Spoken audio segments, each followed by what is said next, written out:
എല്ലാവർക്കും electrical and plumbing works B class ചാനലിലേക്ക് സ്വാഗതം. ഇന്ന് വളരെ ഉപകാരപ്രദവും വളരെ എളുപ്പത്തിൽ ചെയ്യാവുന്നതുമായ പ്ലംബിംഗ് പൈപ്പ് ഓട്ടുമ്പോൾ അന്തം വിട്ടു നിൽക്കാതെ എളുപ്പത്തിൽ നിങ്ങൾക്ക് തന്നെ ശരിയാക്കാൻ പറ്റുന്ന ഒരു വീഡിയോയാണ് ഞാൻ നിങ്ങൾക്കായി ഇവിടെ പരിചയപ്പെടുത്തി തരുന്നത്. നിങ്ങൾക്ക് ഈ വീഡിയോ ഇഷ്ടപ്പെട്ടാൽ ലൈക്ക് ചെയ്യുകയും ഈ വീഡിയോയെക്കുറിച്ച് നിങ്ങളുടെ വിലയേറിയ ഒരു കമൻറ്റ് യൂട്യൂബിൽ തന്നെ എഴുതണമെന്നും അഭ്യർത്ഥിക്കുന്നു. അതുപോലെ തന്നെ ഈ വീഡിയോ മറ്റുള്ളവർക്ക് ഉപകാരപ്പെടുമെങ്കിൽ അവർക്ക് കൂടി അയച്ചു കൊടുത്തിട്ട് അവരോടായി ഈ ചാനലൊന്ന് സബ്സ്ക്രൈബ് ചെയ്യാനും ബെല്ലൈക്കൺ അമർത്തുവാനും നിങ്ങൾ തന്നെ ഒന്ന് പറയുക. അതെനിക്ക് വലിയൊരു സപ്പോർട്ടാകും. ഇന്ന് നമ്മുടെ വീടുകളിലുള്ള പ്ലംബിംഗ് പൈപ്പുകൾ PVC എന്ന പോളിവിനൈൽ ക്ലോറൈഡ് എന്ന ഒരു തരം പ്ലാസ്റ്റിക് കൊണ്ട് നിർമ്മിച്ചിട്ടുള്ളതാണ്. ഇത് ഒരു മീഡിയം കനത്തിലുള്ള പൈപ്പുകളാണ് നമ്മളുടെ വീടുകളിലിടുന്നത്. അപ്പോൾ ഈ പൈപ്പുകൾ എന്തെങ്കിലും മൂർച്ചയുള്ള പാരയോ അങ്ങനത്തെ എന്തെങ്കിലും വെച്ച് നമ്മൾ കുത്തിയാൽ ഇത് എളുപ്പം പൊട്ടുന്നതാണ്. ഇപ്പോൾ സ്വാഭാവികമായും നമ്മളുടെ വീടുകളിൽ മണ്ണിനടിയിൽ കൂടി പോകുന്ന പൈപ്പുകൾ അല്ല ചെടി നടാനോ അല്ലെങ്കിൽ എന്തെങ്കിലും കുഴിക്കുമ്പോഴോ എന്തെങ്കിലും മൂർച്ചയുള്ള പാര പോലത്തെ എന്തെങ്കിലും വെച്ച് കുത്തുമ്പോൾ അത് വളരെ ചിന്നി ഇങ്ങനെ ചിതറി വെള്ളം പുറത്തോട്ട് ഫൗണ്ടൻ പോലെ ചാടുന്നു.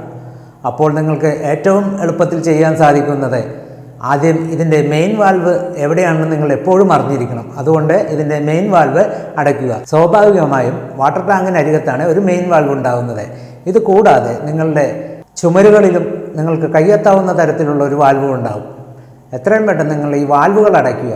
അപ്പോൾ ഈ പൊട്ടിയ ഭാഗത്തു നിന്നും ഒരു 3-4 ഇഞ്ച് മാറ്റിയിട്ട് രണ്ട് വശത്തു നിന്നും കട്ട് ചെയ്ത് മാറ്റുക. ഈ കട്ട് ചെയ്ത പീസുമായി നിങ്ങൾ കടയിൽ പോകുമ്പോൾ അതിൻ്റെ സൈസ് എത്രയാണെന്ന് നിങ്ങൾക്കറിയില്ലെങ്കിൽ അവർ പറഞ്ഞു തരികയും ആ സൈസിലുള്ള പൈപ്പ് അതിൽ കൂടുതൽ ഒരു പീസ് വാങ്ങുകയും 2 ജോയിൻ്റ് അതായത് കപ്ലർ വാങ്ങുകയും അത് ഒട്ടിക്കുവാനുള്ള ഒരു ചെറിയ പശയും വാങ്ങുക. ഇത്രയുമായാൽ ഈ പണി നിങ്ങൾക്ക് വളരെ ഈസിയായി ചെയ്യാൻ സാധിക്കും.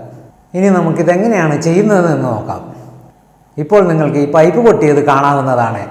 അപ്പോൾ ആദ്യം തന്നെ നിങ്ങൾ ഈ മെയിൻ വാൽവ് അടച്ച ശേഷം കുറച്ചു നേരം ഈ പൈപ്പിലുള്ള വെള്ളം പോകാൻ അനുവദിക്കുക. അതിനുശേഷം ഈ പൈപ്പ് പൊട്ടിയ ഭാഗത്ത് നിന്ന് ഇടത്തോട്ടും വലത്തോട്ടുമായി 2 അടി നീളത്തിൽ ടോട്ടൽ 4 അടിയായിട്ട് മണ്ണ് മാറ്റി ക്ലിയർ ആക്കുക.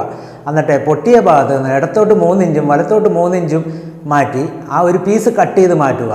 ആ പീസുമായി നിങ്ങൾ കടയിൽ ചെന്ന് അതേ സെയിം പൈപ്പും അതിൻ്റെ 2 ജോയിൻറ്റും ഒരു പശയും വാങ്ങുക. നിങ്ങൾ ഈ കട്ട് ചെയ്ത മാറ്റിയ പൈപ്പിൻ്റെ മറ്റു 2 അറ്റത്തും വൃത്തിയായ തുണി കൊണ്ട് തുടച്ച ശേഷം ഈ 2 ജോയിൻറ്റുകൾ 2 അറ്റത്തും ഫിറ്റ് ചെയ്യുക.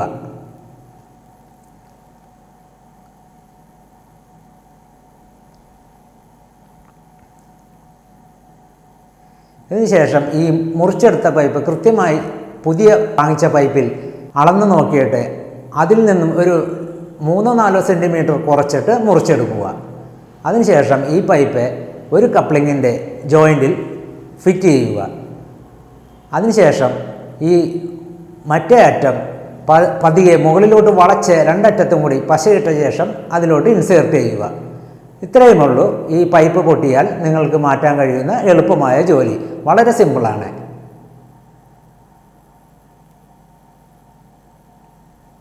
ഇങ്ങനെയാണ് നമ്മുടെ വീടുകളിൽ പൈപ്പുകൾ പൊട്ടിയാൽ വളരെ എളുപ്പത്തിൽ നന്നാക്കാൻ സാധിക്കുന്നത്. ഇത് മണ്ണിലായാലും ചുമരിലായാലും ഏകദേശം ഇതേ ഒരു പോളിസി തുടർന്നാൽ മതി.